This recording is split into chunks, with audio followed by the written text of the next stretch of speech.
ಶ್ರೀ ಗುರು ಚಕ್ರವರ್ತಿ ಸದಾಶಿವಮುತ್ಯ ಚಂದ್ರೋತಾಯಿ ಚಿಕ್ಕೈಮುತ್ಯಾರ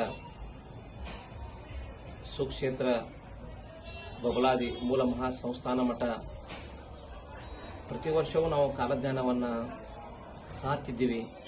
ಪ್ರತಿ ವರ್ಷ ಜಗತ್ತಿಗೆ ಆಗು ಹೋಗುಗಳು, ಪ್ರಕೃತಿ ವಿಕೋಪಗಳ ಬಗ್ಗೆ, ಜಗತ್ತಿನಲ್ಲಿ ಯಾವ ದಿಕ್ಕಿಗೆ ಎಂಥ ಗಾಳಿ, ಬರಗಾಲ, ಮಳೆ ಹೆಂಗೈತೆ ಅನ್ನುವಂಥ ಕಾಲಮಾನವನ್ನು ಈ ಬಬಲಾದಿಯ ಮೂಲ ಮಹಾ ಸಂಸ್ಥಾನ ಮಠ ಕಾಲಜ್ಞಾನ ಸಾರಲಾಗ್ತಿತ್ತು.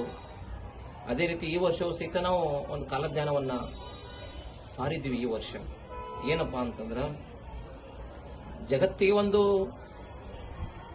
ದುಃಖದ ಸಂಗತಿ ಬಂದಿತು ಮಕ್ಕಳ್ರಿ ಅಂತ ಇದೆ.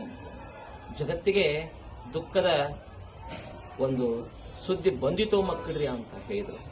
ಅದರ ಜೊತೆಗೆ ಈ ವರ್ಷದ ಗಡಿಗಳಲ್ಲಿ ಆತಂಕದ ವಾತಾವರಣ, ಯುದ್ಧದ ಕಾರ್ಮೋಡ, ನೈಸರ್ಗಿಕ ವಿಕೋಪಗಳ ಹಾವಳಿ ಹೆಚ್ಚಿತು ತಿಳಿಯಿರನ್ನ ಅಂತ ಹೇಳಿದರು ಮುತ್ಯ.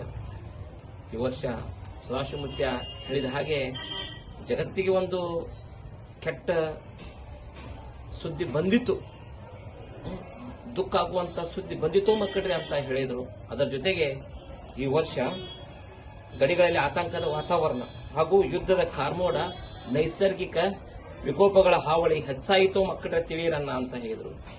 ನಾವು ಈ ವರ್ಷ ಕಾಲಜ್ಞಾನದ ಏನು ಸಾರಿದ್ದೀವಿ, ಅದೇ ರೀತಿ ಈಗ ಸದ್ಯದ ಪರಿಸ್ಥಿತಿ ನೋಡಿದ್ರೆ ಹಂಗ ಹೊಂಟೈತೇನೋ ಅನ್ನುವಂತ ಊಹೆ ಆಗಾಕತ್ತೆ.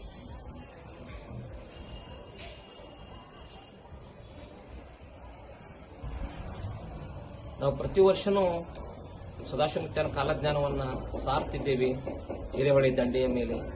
ಅದರ ಜೊತೆಗೆ ಅಗ್ನಿ ಅನಾಹುತಗಳಾದವು ಮಕ್ಕಳಿರೆ, ಪ್ರಕೃತಿ ವಿಕೋಪಗಳು, ಭೂಕಂಪ, ಭೂಕುಸಿತಗಳಾದವು ಮಕ್ಕಳಿರೆ, ಭೂಕುಸಿತಗಳು ಆಗ್ತಾವ ಅಂತೇಳಿ ನಾವು ಈ ವರ್ಷ ಕಾಲಜ್ಞಾನದಲ್ಲಿ ಸಾರಿದ್ದೀವಿ.